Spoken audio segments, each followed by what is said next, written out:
benvinguts un dia més al canal, moltes gràcies per ser aquí. Avui, com heu vist, us porto la tercera pinzellada de cultura coreana, que ara ja feia uns quants mesos, gairebé un any, que no us portava cap pinzellada i ja en tenia ganes. I bé, aprofitant que els lectors al mes de març celebrem el març asiàtic i llegim literatura asiàtica, i que Corea és un país asiàtic, doncs he pensat que era un bon moment per portar-vos aquesta tercera pinzellada. Per si sou nous i no sabeu de què va tot plegat, bàsicament aquest canal de YouTube és sobre llibres i literatura, però jo tinc cert interès en Corea i en el coreà, i per això vaig pensar que cada X mesos podia ser interessant que un dels vídeos fos dedicat a Corea, però no només a la seva literatura, sinó a diferents aspectes de la seva cultura en general. Llavors us faig unes petites pinzellades, dividides cada vídeo en 4 parts: audiovisual, gastronomia, literatura i xarxes, doncs per donar-vos una mica d'informació o recomanar-vos coses que jo he vist o que he llegit, o menjar, coses de menjar, que també això sempre ens agrada, no? I això, són vídeos una mica amb recomanacions diverses, que jo doncs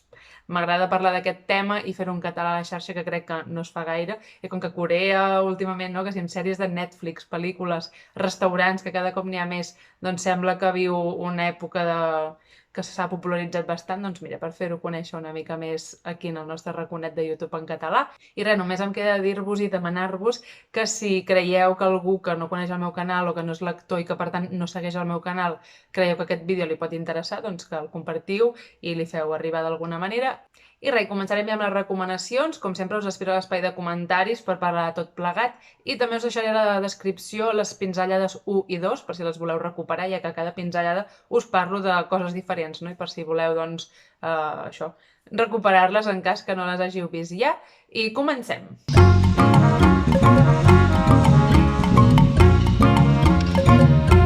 Doncs bé, a l'apartat audiovisual d'avui m'agradaria recomanar-vos una pel·lícula estrenada l'any 2013 i dirigida per Kim Sung-soo. I aquesta pel·lícula es diu Virus, o Gamgi en coreà, i és una pel·lícula que podeu veure a Netflix i que, com us deia, es va estrenar l'any 2013, quan no sabíem res del que passaria, però és una pel·lícula que bàsicament ens parla d'una pandèmia, d'un virus que s'origina a Seül, en un suburbi, i d'allà es va expandint, la població es va infectant.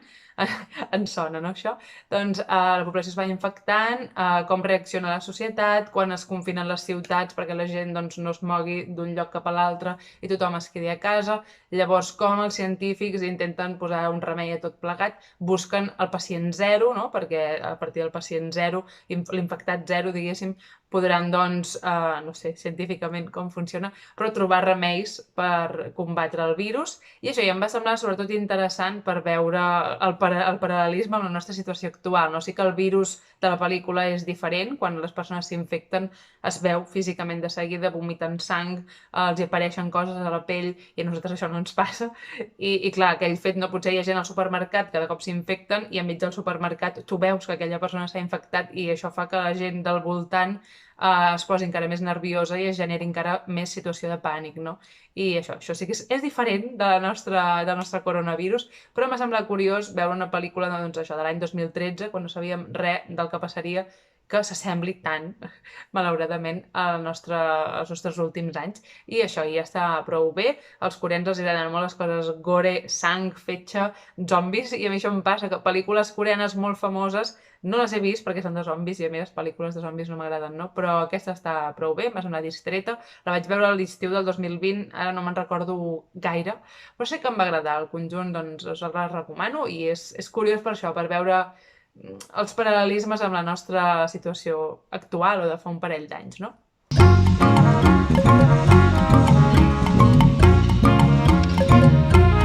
A l'apartat de gastronomia d'avui m'agradaria parlar-vos del gimbap, que és això d'aquí, i direu: Anna, això d'aquí és sushi? Doncs sí, però no. Bé, no és sushi. S'assembla molt d'aspecte, no? Al final hi ha molts plats que a molts llocs del món dius això s'assembla. Són països molt pròxims culturalment, i per tant això pot semblar sushi, però hi ha dues diferències molt importants, dos aspectes que fan que no sigui sushi i que rebi un altre nom i que es considerin, doncs, aliments o plats, preparacions diferents. Una de les diferències que fan que el gust sigui força diferent és que l'arròs en el sushi japonès, i perdó si ara dic alguna cosa incorrecta, això és el que jo he trobat buscant informació, és que el sushi japonès, quan es cuina, es condimenta o es barreja amb vinagre, i en canvi l'arròs a l'hora de fer gimbap es barreja amb oli de sèsam i això fa que l'arròs tingui un gust més dolç i que sigui diferent, també una mica la textura, però sobretot el gust, que és més dolcet.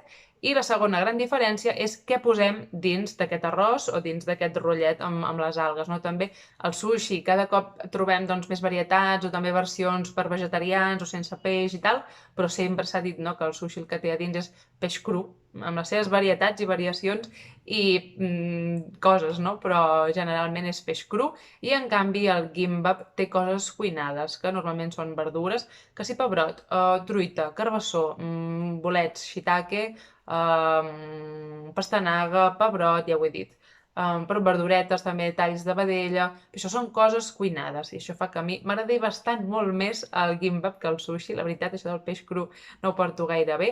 I res, només us ho volia explicar perquè dic, mira, si un dia van a un restaurant coreà o esteu mirant una pel·lícula, una sèrie coreana i veieu que mengen això, doncs que sapigueu que no és sushi, que és una altra cosa, que té aquestes dues grans diferències.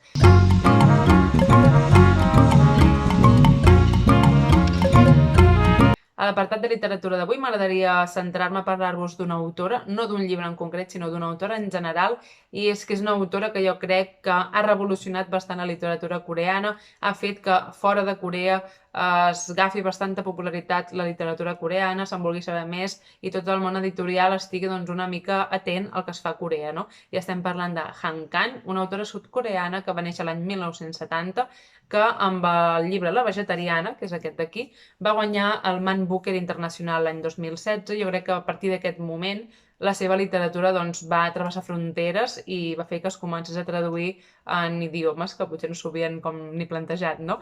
I bé, en català de moment en tenim 3 llibres traduïts per Rata Books, l'editorial Rata. Són La vegetariana, Actes humans i Blanc. Jo de moment només he llegit La vegetariana, però sí que és una autora doncs, que tinc pensat anar llegint. Però com us deia, en coreà té molts més llibres, esperem que de mica en mica es vagi traduint. I bé, és una autora que almenys pel que em va transmetre a mi La vegetariana té una manera d'escriure que t'inquieta, que t'interpel·la i que et fa estar incòmode i això jo crec que és això, una autora que no busca agradar al públic en general o no busca fer una literatura còmoda, fàcil, sinó que et transmet unes coses bastant potents, no? I això, i que sobretot desagradables, almenys a La vegetariana, i a mi em van incomodar bastant, però tot i així tinc ganes de seguir llegint l'autora, sobretot perquè els altres llibres, les sinopsis, m'han cridat bastant l'atenció, però a veure, us faré una petita pinzellada de les 3 sinopsis que en tenim en català, per si voleu llegir-los, doncs que sapigueu de què van. Bàsicament, a La vegetariana tenim una protagonista que un dia té un somni i que a partir d'aquest somni, quan s'aixeca l'endemà, diu vull deixar de menjar carn, és a dir, vull fer vegetariana,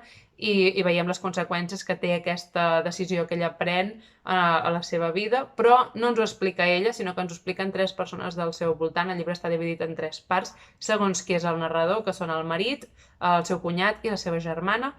Veiem doncs, què li passa i com reacciona la família a partir de les veus d'aquestes 3 persones.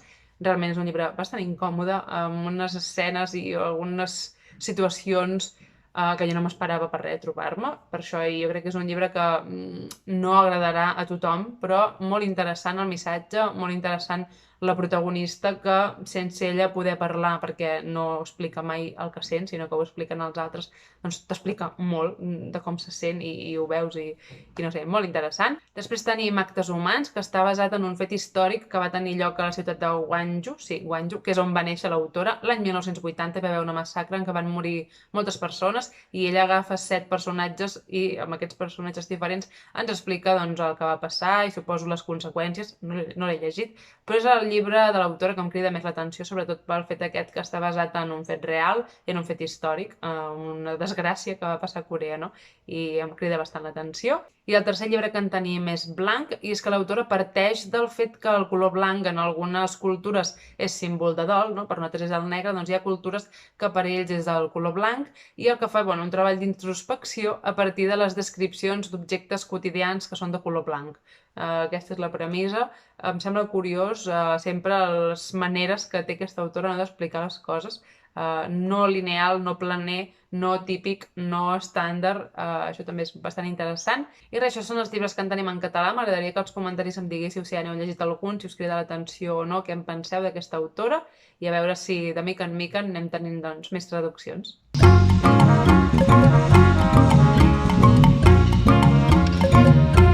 I a l'apartat de xarxes d'avui m'agradaria recomanar-vos l'Instagram Els Aspis, que fa poc també va fer el salt a Twitter, amb el mateix usuari, Els Aspis, i és que la Maria és historiadora, comparteix les seves lectures en el seu compte d'Instagram, lectures molt diverses, no totes estan centrades en Corea, però sí que jo crec que té una especial predilecció per aquest país, per aquesta cultura, llegeix molts llibres de literatura asiàtica i en concret de Corea, i les seves ressenyes són molt completes, s'expressa molt bé, m'agrada molt com s'explica, i també, per mi la Maria és un referent pel que fa a les sèries coreanes, perquè jo no en miro gaires i llavors també a vegades dic, vull mirar una sèrie i no sé, entres a Netflix i n'hi ha moltes, doncs la Maria en mira, li agraden molt, i sempre comparteix tant a Twitter com a Instagram doncs, una mica de resum de la sèrie, què li han semblat, els hi posa nota, coses que li han agradat, coses que no, i doncs crec que si teniu ganes de mirar sèries coreanes i obriu Netflix i no sabeu quina triar perquè n'hi ha moltíssimes, doncs podeu parlar amb ella, que segurament si li dieu, mira Maria, m'agraden les sèries així,